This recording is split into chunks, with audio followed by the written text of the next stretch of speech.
Absolutely. In fact, I think the whole movement of social entrepreneurship, which is about applying business principles to the nonprofit sector, it's solving social challenges in innovative ways and perhaps ways that weren't solved before.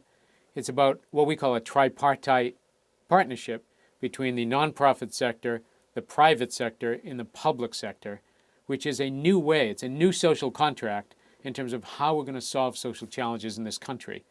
And that is very different from the 60s and the 70s when government would scale up a nonprofit organization and have the resources to do that. So I think we're really in a paradigm shift as to how we collectively are going to solve social challenges in this country and who has skin in that game. And it's not just the government, it's not just the nonprofit sector, and it's not just the private sector. Those three sectors have to work together differently than they have in the past.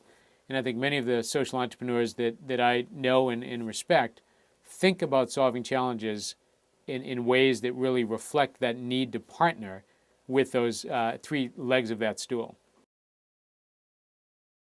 There's a few ways I think we're very different from other organizations.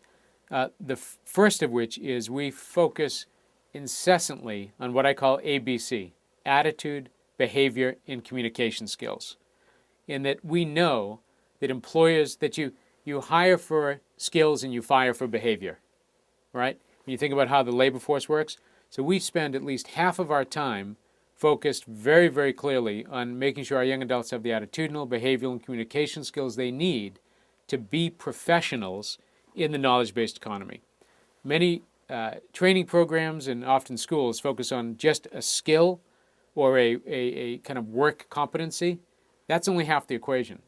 So yes, half of our time will be focused on a technical skill or a financial skill, something that will be kind of bought by the private sector, but half of our time is on ABC, attitude, behavior, and communication. So that's one big difference between ourselves and others.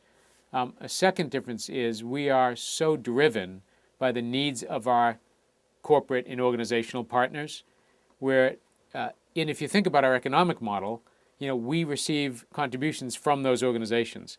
If we don't do well, we do not get paid. If we don't get paid, we go out of business. So our economic incentives are wholly aligned with success for our students. If students do well, we stay in business. And let me ask you, how many nonprofits is the payor the same person who's the recipient of the service? And I think that disconnect often means that the person you're providing the service to, you don't have to be beholden to them because they're not the payer. Whereas in our case, we have clients. They're called companies. And if they're not happy, we're not in business. So I think having aligned economic incentives is a general principle that one wants to think about in the nonprofit sector as to how do I better align those incentives to make sure that the work we're doing is we are rewarded for results, we're rewarded for outcomes, and we're not rewarded for efforts, which many organizations are rewarded for trying. Boy, in the private sector, it would have been great if someone paid me to try to build software. But we got paid when they flicked the switch and the software worked. In the nonprofit sector, I think equally we should be held accountable to those standards where we are paid, remunerated, or given money when we actually generate results for those we serve, have proven outcomes, and are not paid just to try to do something. So I think those are kind of two very fundamental things different to us in terms of the ways in which we serve our students and the ways in which we work with our corporate partners in the way we serve them. Well, unfortunately, many of our young adults were born on the wrong side of the opportunity divide. And that's unfortunate and it's wrong that it limits their potential. So right now we live in a country where if you're born in the wrong zip code, if you have the wrong education system, if your parents had the wrong bank balance, and if you're a person of color, you were born on the wrong side of the opportunity divide in this country. Now, you and I both know that those are not good reasons to prevent a young person from being successful.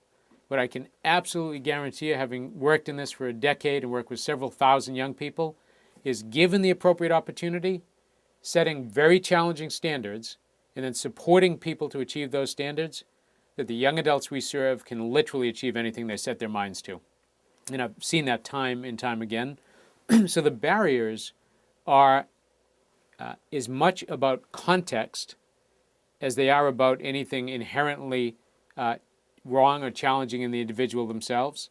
So, if you say go a little bit deeper, our young adults don't grow up in neighborhoods where they have role models. So other adults working in our knowledge-based economy that they can look to. Remember, 20 years ago, you could look to someone in an urban community who had a blue-collar job who was solidly in the middle class.